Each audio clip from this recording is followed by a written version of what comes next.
Бұл Фарадейдің оқиғасы. Кедей ауылда туып өскен, мектепке бармаған қарапайым бала. Бірақ оның жүрегінде бір ғана нәрсе бар еді: тоқтаусыз сұрақ қою және таңдану. Бұл әлем қалай жұмыс істейді? Электр деген не? Неге бәрі қозғалады? Күн сайын кішкентай Фарадей газет таратып жүріп, айналасына таңданыспен қарайтын. Желдің қағазды ұшырғанына, судың толқыны, тіпті шегірткенің дауысына таңырқайтын. Әр құбылыс оған бір құпия сияқты еді.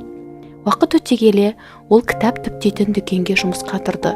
Көпшілігі мән бере бермейтін, ескі, жыртылған кітаптарды Фарадей ерекше бір махаббатпен ұстайтын.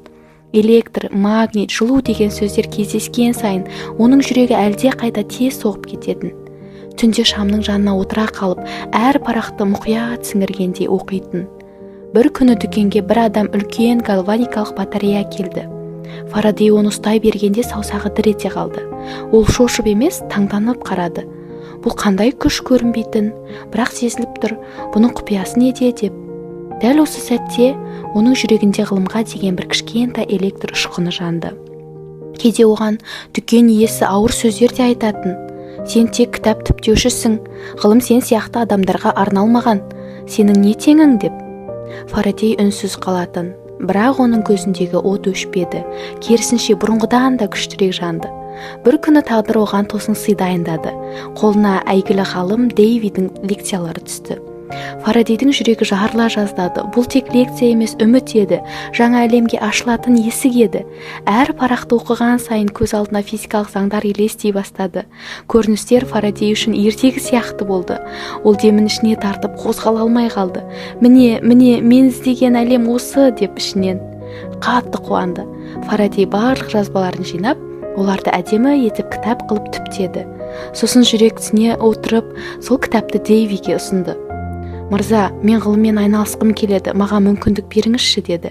Дэви таңданып, «Мынаны өзің жасадың ба?» деп сұрады. Ол «Иә» деп күлімдеп жауап берді. Ішінде бір үміт бар еді.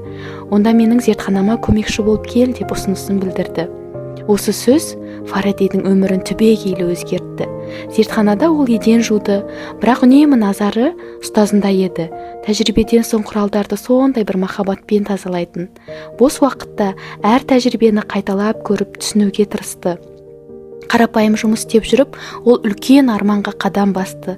Түнде зертханада жалғыз қалған сәт оның ең бақытты сәттер еді. Магнит, сым, тоқ. Ол өздігінен тәжірибелер жасай бастады. Жүздеген рет қайталап көретін, түсінбесе тағы қайталайтын. Сөйтіп бір күні ғажайып болды. Фарадей магнитті сымның жанына жақындатқанда, әлсіз ғана тоқ пайда болғанын сезді. Ол үнсіз таңданып, көзіне жас алды. Осы сәтте ол адамзат тарихын өзгерткен электромагниттік индукция заңын ашқан еді. Бұны ашқан мектепке бармаған, кітап түптеген, бірақ арманы сөнбеген бала Фарадей еді. Жылдар солай өтіп жатты, қаншама физикалық заңдарды ашты. Үнемі жас студенттеріне қарап былай дейтін: менің ғылымдағы барлық жолым біліммен емес, сұрақтан басталды. Ең үлкен күш ол қызығушылық. Егер сіздердің де жүректеріңізде бір ғылымға деген, білуге деген ұшқын болса, ол міндетті түрде сізді алысқа апарады дейтін.